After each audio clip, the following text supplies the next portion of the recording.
අලුත් කඩේ අධිකරණ සංකීර්ණයේ ඇතුළතදී මීට සුළු මොහොතකට පෙර වෙඩිතැබීමක් සිදුව තිබේ.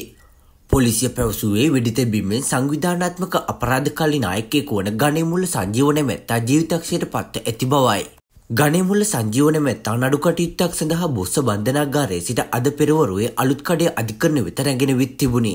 නීතිඥවරයෙකු ලෙස වෙස්වලාගෙන පැමිණි පුද්ගලයෙකු විසින් වෙඩිතැබීම සිදු කර ඇතැයි අනාවරණය වී තිබේ.